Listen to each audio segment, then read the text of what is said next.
चाणक्य जी किसी अदीब ने कहा है, जिनको अपनी विरासत का एहसास नहीं होता उनका कोई इतिहास नहीं होता, क्योंकि हम सबको अपनी विरासत का एहसास भी है और हम अपने इतिहास पर गर्व करते हैं। इसलिए श्री गुरु नानक देव महाराज जी का प्रकाश पर्व मनाने के लिए गुरुद्वारा साहब वाणी सेंटर में हम सब यहाँ इकट्ठे हुए हैं। स्वामी तुलसीदास जी ने कहा है, जब जब कोई धर्म की हानि बारह असुर अदब अभिमानी, तब तब घर पर जीवित शरीरा हर है दयानित सज्जन पीता। गुरु गोविंद सिंह जी कहते हैं, जब जब हुए अरिष्ट अपारा, तब तब देह तरह अवतारा। और एक मुसलमान की वली नियामत अली शाह ने कहा है फारसी में, भूत नानक आर के मर्द खुदा, राज आए मार्फत जुराहे खुदा। जिसका मतलब यह है कि दुनिया वालों, गुरु नानक एक ऐसा मर्द खुदा है, एक ऐसा खुदा का बंदा है जो खुदा की मर्जी से इस जमीन पर उतारा गया। आज से 554 साल पहले श्री गुरु नानक देव जी का जन्म तलवंडी नामक स्थान पर हुआ, जिस स्थान का नाम बाद में गुरु नानक देव जी के नाम से ननकाना साहिब रखा गया। ये जगह पाकिस्तान में है और आज वहाँ एक सुंदर गुरुद्वारा साहब सुशोभित है। गुरु साहब जी जब थोड़े बड़े हुए तो उनके माता पिता ने उनको पढ़ने के लिए पाठशाला में भेजा।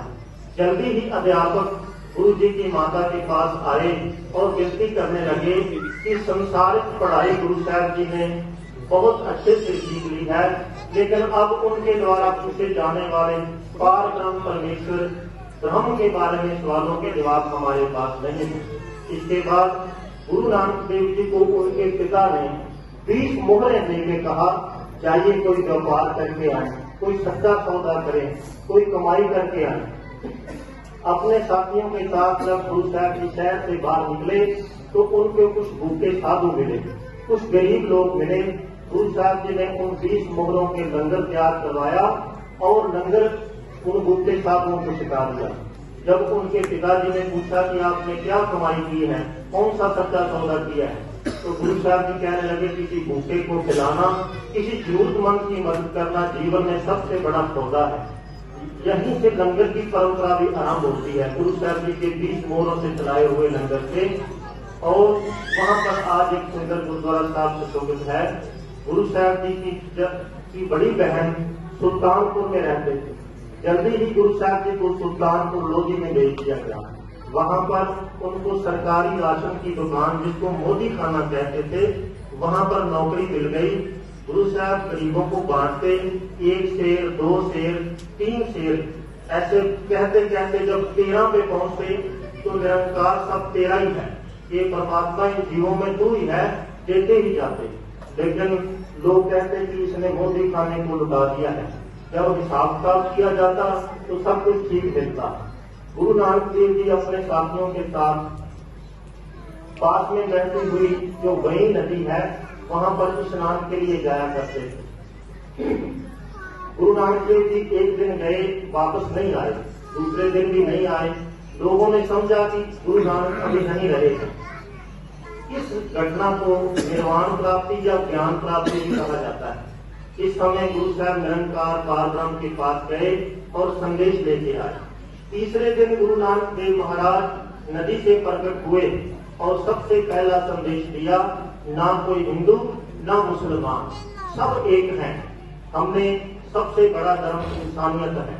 यहाँ पर एक चीज देखने वाली है, जितना विचार करेंगे उसमें सिख नाम नहीं आएगा, क्योंकि गुरु नानक देव जी को मानने वाले सिख बने। गुरु साहब जी ने कहा है, जो सीखने की गुंजाइश रखता है, जो सोचता है कि मैं सारा जीवन सीख सकता हूँ, जो कहता है कि सब मुझे पता है, उसका आगे बढ़ने की गुंजाइश खत्म हो जाती है। इसके बाद गुरु साहब जी ने कहा, एक ओंकार परमात्मा एक है, उसका नाम किसी भी नाम से आप पुकारो, लेकिन परा पुरबला पहले का अनादि नाम उसका सत नाम है। कर्ता पुरुष सब कुछ करने वाला वही है। निर्भव, उसको किसी का भय नहीं है। निर्भय, उसका किसी के साथ वैर नहीं। अकाल मूर्त, उसकी हस्ती जो है समय से परे है। अर्जुनी, हम लोगों की तरह दुनियों में नहीं आता। शायद हम अपने आप से पैदा, उसका कोई माता पिता नहीं है। और गुरु नानक देव जी कहते हैं, गुरु प्रसाद, गुरु की कृपा से उसका पता चलता है। इसके बाद जब पास में खड़े पुजारी पूछते हैं महाराज हम तो उनको गोविंद के नाम से जानते हैं। गुरु नानक देव जी कहते हैं अपना नजरिया बड़ा करें, आपको सब गोविंद है, सब गोविंद है, गोविंद बिन नहीं कोई। गोविंद के रूप में आपको हर जगह वो नजर आएंगे। इससे पहले कि मौलवी या इस्लाम से संबंधित लोग कुछ बोलते, गुरु साहब जी ने अगला गुरबानी में शब्द कहा है, अवल अल्लाह नूर उपाया कुदरत के सब बंदे, एक नूर पे सब जग उपजया कौन भले को मंदे। उस एक अल्लाह, एक परमात्मा किसी भी नाम से पुकारे, उसी के नूर से ये पूरी कायनात होंद में आई है। ऐसे जब सवाल जवाब हो रहे थे तो लोगों ने उनसे पूछा महाराज फिर ये बताए सबसे बढ़िया और सच्चा धर्म कौन सा है। तो आजकल हम पूछते तो बोले मेरा धर्म अच्छा है। गुरु नानक देव जी का जवाब सुनिए। वो कहते हैं सर्व धर्म में श्रेष्ठ धर्म, हर को नाम जप निर्मल धर्म। जिस इंसान के कर्म अच्छे हैं और परमात्मा को याद करता है जीवन में, उससे बेहतर कुछ भी नहीं है। फिर गुरु नानक देव जी महाराज जी की ये बातें सुन के ना शहर के काजी और मौलवी सामने आए। वो कहते हैं महाराज अगर आप कहते हो कि अल्लाह और गोविंद में कोई फर्क नहीं है तो चलिए हमारे पास आप नमाज पढ़िए। गुरु साहब जी कहते हैं ठीक है हम नमाज पढ़ेंगे, कोई मुश्किल नहीं है, लेकिन मेरी एक शर्त है। कौन सी शर्त है? गुरु नानक देव जी ने एक शर्त रखी, अगर तुम नमाज पढ़ोगे तो मैं नमाज पढ़ूंगा। नमाज शुरू हो जाती है, वो देखते हैं कि गुरु नानक देव जी तो खड़े हैं, फिर नमाज खत्म भी हो जाती है, गुरु नानक देव जी खड़े हैं। वो कहते हैं कि आप कहते थे नमाज पढ़ेंगे। गुरु साहब कहते हैं मैंने कहा था अगर तुम पढ़ोगे तो मैं पढ़ूंगा। महाराज हम तो पढ़ रहे थे। नहीं, तो हम क्या कर रहे थे? फिर गुरु नानक देव जी ने बोला काजी साहब आप तो चिंता नहीं कि आपके भेजे हुए इंसान जो अर्ब में घोड़ियों का व्यापार कर रहे हैं कहीं महंगा ना कर दें। और मौलवी साहब आपका ध्यान था कि आपकी घोड़ी ने जो बच्चा दिया कहीं वो कुएं में ना गिर जाए। जब एकदम कोई दिल की बात सामने कर देता है तो बिल्कुल उनके होश उड़ गए और हाथ जोड़ के महाराज कहते हैं आगे से हम उन चीजों का ध्यान रखेंगे।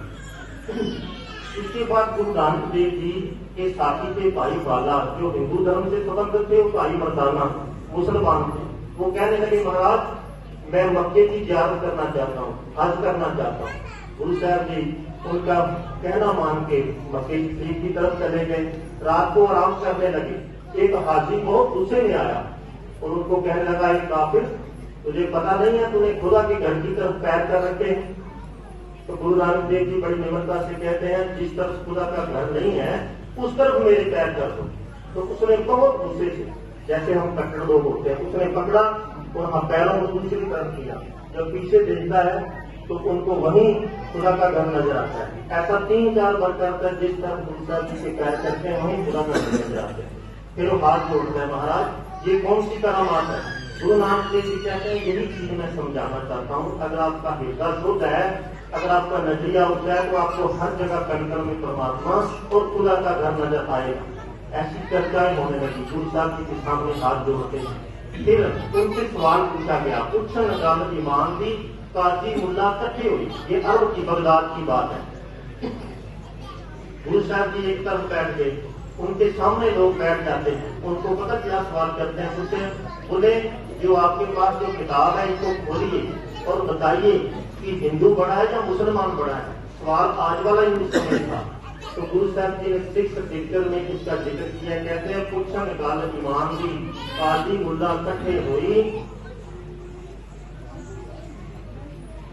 थोड़ा सा हम आगे आ गए हैं। पुछन गल ईमान दी काजी मुल्ला इकट्ठे हुई।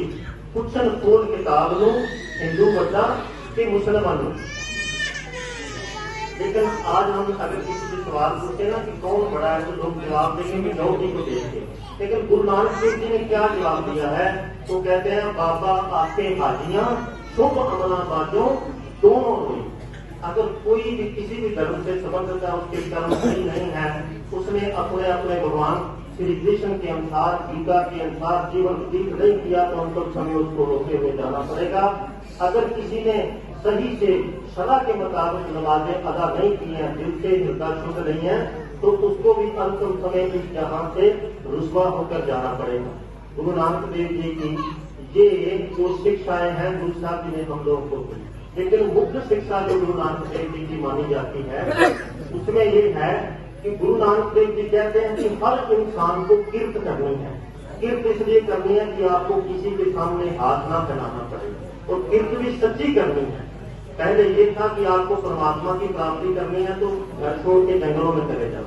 गुरु साहब जी कहते हैं नहीं, हर इंसान के साथ अपनी किरत होनी चाहिए। किरत है तो आपके पास दम दौलत सब साधन आएंगे। इसके बाद गुरु साहब जी ने बख्शिश की और